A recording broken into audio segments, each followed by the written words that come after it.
Bago pa dumating ang bagong Vios Active Hybrid sa Pilipinas, matagal na nating kilala ang Vios bilang isa sa mga popular na sedan ng Toyota. Matipid, maaasahan, at paborito ng maraming Pinoy drivers. At syempre may kakambal din itong Yaris para sa hatchback fans. Medyo nakakalito lang kung ang Vios natin dito, Yaris naman ang nameplate sa ibang bansa. At kahit itong bagong Vios Active HEV sa ibang parte ng Asia, kilala siya bilang Yaris Active. Kaya sa episode na to, hindi lang basta hybrid ang pag-uusapan natin.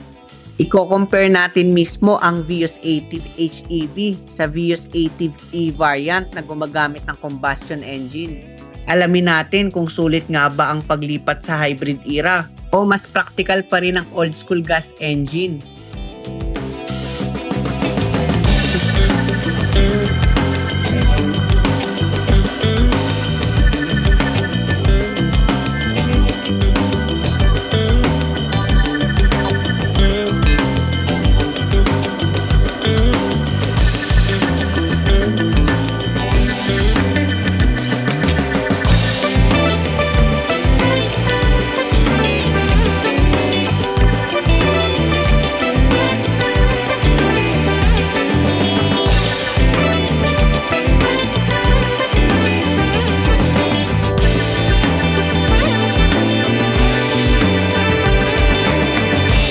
Ngayon, pag-uusapan natin ano nga ba talagang pinagkaiba ng Vios Active HEV sa E variant bukod sa makina.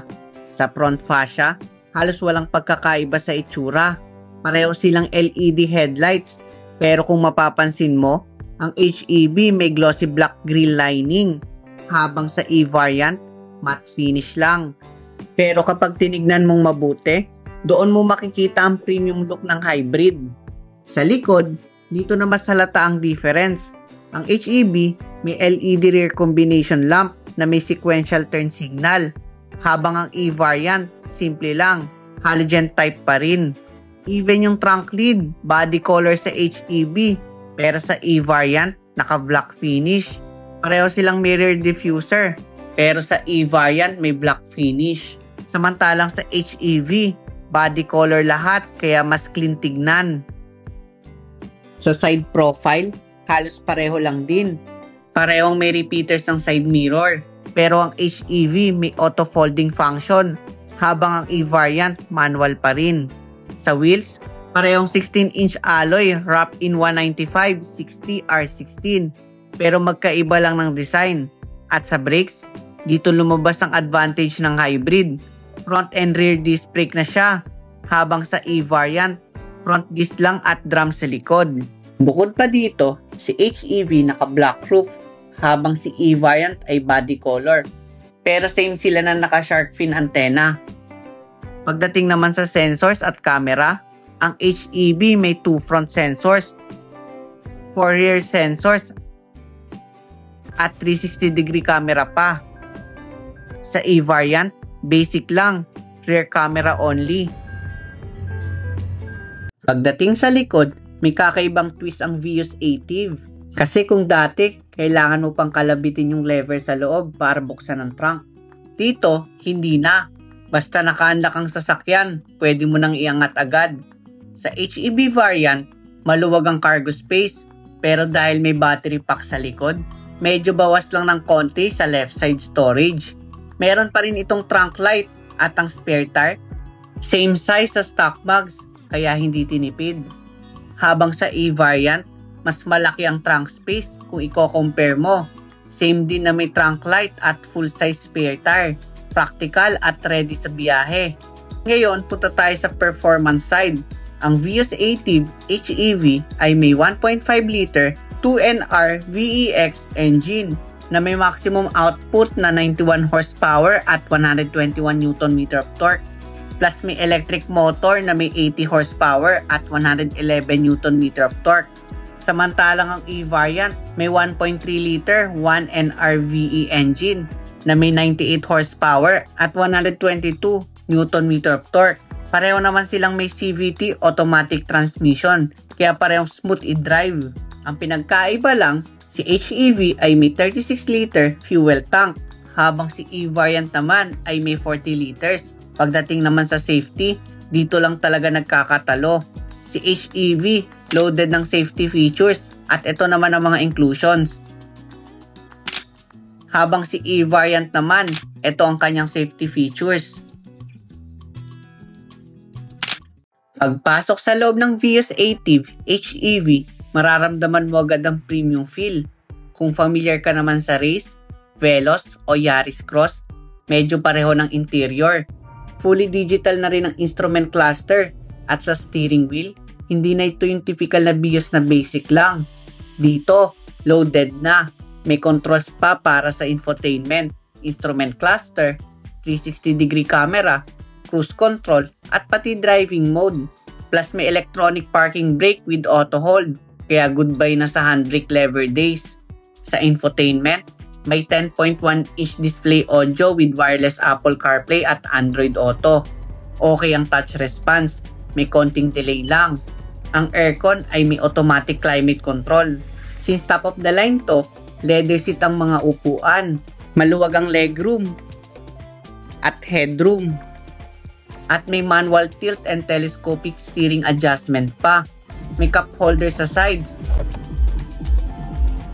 Type C at Type A port. Seatbelt indicator. 12-volt socket. Wireless charging pad. Lagayan ng key fob. At center console. Medyo may kasikipan lang. Maluwag naman ang glove box.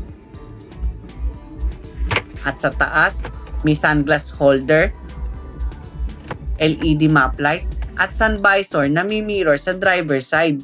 Sa likod, komportable din. Malambot ang upuan. At maluwag ang legroom. Pero medyo limitado lang ang headroom. May center tunnel, pero kasya pa rin ang isang adult sa gitna. Basta wag lang masyadong matangkad. For amenities, may rear aircon vent, 2 Type A port, LED cabin light, at cup holder sa magkabilang pinto. Ngayon, lipat naman tayo sa E-Variant. Same dashboard design, kaya kahit base variant, may premium feel pa rin. Mas marami lang ang piano black accent sa HEV. Digital na rin ang instrument cluster. Pero sa steering, mas simple. May controls for infotainment at instrument cluster. Ang infotainment naman ay may 9-inch display audio with Apple CarPlay and Android Auto. Automatic climate control din. Pero dito ay fabric seat lang. Same legroom at headroom ng HEV. At same din na may manual tilt and telescopic steering adjustment. Sa amenities, mas basic. 2 Type A port at wala itong Type C port na kagaya sa HEV. May seatbelt indicator, 12-volt socket, at extra storage. Wala rin siyang automatic parking brake, so balik tayo sa manual lever. Same size sa HEV ang center console, at ganun din ang glove box. Meron ding cup holder sa dashboard. Sa taas, may sunglass holder, map light na hindi pa LED, at sun visor na may mirror sa driver side. Sa likod, pareho ng legroom at headroom, pero mas mataas ang center tunnel kumpara sa HEV. Same amenities, rear aircon vent, 2 Type A port, pero ang cabin light hindi LED, at cup holder sa mga doors.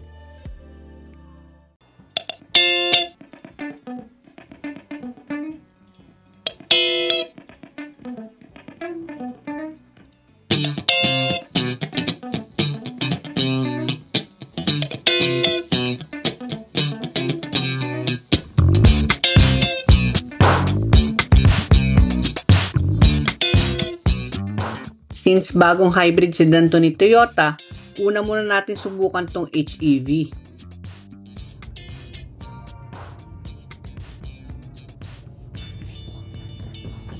Susubukan natin tong Toyota Vios Adim. Kung ano bang pakiramdam yung meron dito. Kung may bago ba siya na from dun sa typical na Vios na kilala natin. So, maganda siya gamitin. Masarap siyang i-drive. Okay yung power niya, smooth yung delivery. So, ang advantage, wala siyang coding pag ginamit mo sa Metro Manila. Kung gagamitin mo siya sa city, ayos naman siya. Maganda yung vision, maliit yung A-pillar. So, kung sanay kayo dun sa mga coaching kita yung hood, medyo maninibago kayo dito. Para siyang mga naunang Vios, hindi mo kita yung hood. Yung steering niya maganda, malambot. Kahit sabihin na natin 16 yung size ng gulong. Saka meron din siyang blind spot monitoring, medyo sensitive. Yun yung maganda. Dati kasi na-feel lang natin yun sa mga ibang matataas na variant ni Toyota eh. Ngayon meron na sa Vios Adib ng ganong features. So medyo rinig ko lang yung engine niya. Hindi siya yung ganong katahimik. Yun yung napansin ko sa kanya. Pero yung feel ng cabin, pag nakaupo kayo dito sa driver's side, malambot, komportable. Kahit mababad kayo sa traffic.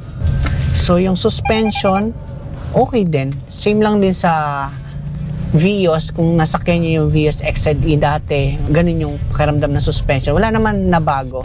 Yung isa lang nabago, yung sa Toyota Safety Sense niya. Kapag hindi kaagad kayo nakapag-brakes, magna-notify siya dito sa instrument cluster nyo. So yung braking naman, mas gusto ko yung sa Adib kaysa dun sa normal Vios. Kasi dito, wala siyang bite, pero ramdam ko yung pagkamalakas niya. So subukan natin bigyan ng power.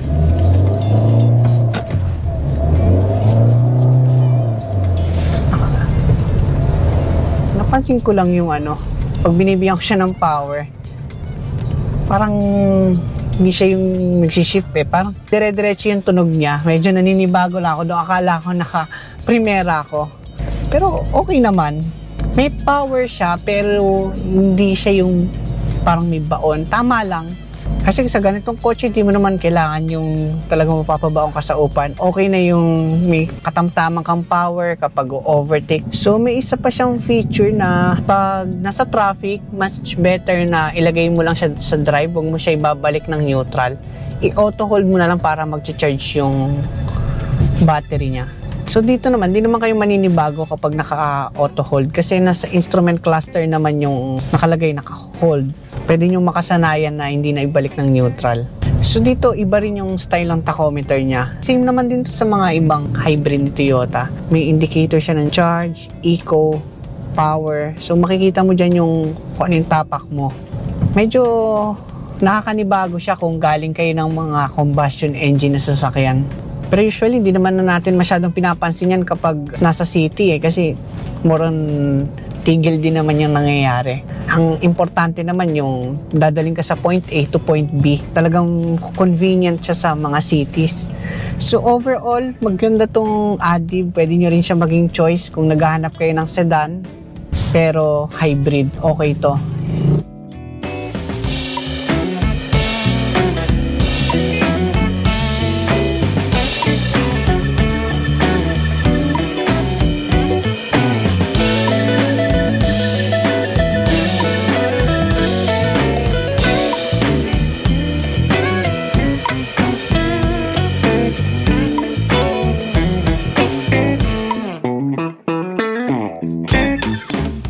So ngayon, subukan naman natin tong Vios Adib na E-variant. Ito yung 1.3.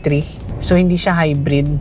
So pag tigil, mas tahimik to. Kasi yung hybrid, medyo rinig ko yung pag-charge niya. Unlike dito. Pero pag umaandar, mas tahimik yun. Yun lang yung diferensya niya. So sa power, para sa akin, mas gusto ko yung hybrid. Mas gusto ko yung power nun. Parang mas smooth yung arangkada niya. Same naman, smooth. Kaya lang dito, ramdam ko yung pagka 1.3 niya. Saka yung preno niya, medyo may pagkakaiba sila. Yung isa kasi walang bite. Dito, meron siyang bite, pero konti lang. Halos same din siya dun sa XLE. Pero ang maganda rito, sa E, fully digital din yung instrument cluster niya.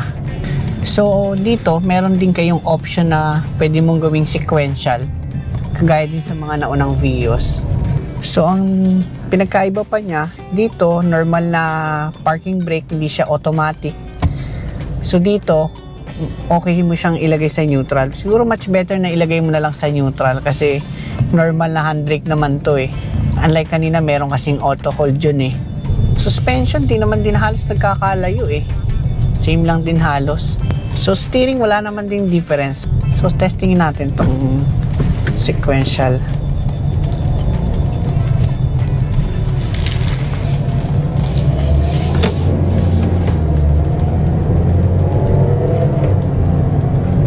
Oh, maganda yung shifting niya sa sequential.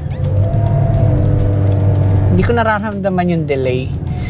Improvement yun compared dun sa XLE. Kung gusto niya ng spirited driving, okay yung sequential niya. So napansin ko lang din sa gauge niya na parang siya dun sa mga Hilux, Fortuner. Makikita nyo dito yung kung matipid ba yung tapak nyo. Bukod sa manual mode or sequential na nabanggit natin kanina, may option ka rin na ilagay sa S mode. Ang pakiramdam niya, parang naka-manual mode. Ang difference lang, automatic pa rin siya nag-shift. Magandang option to kung ayaw mo mag-manual.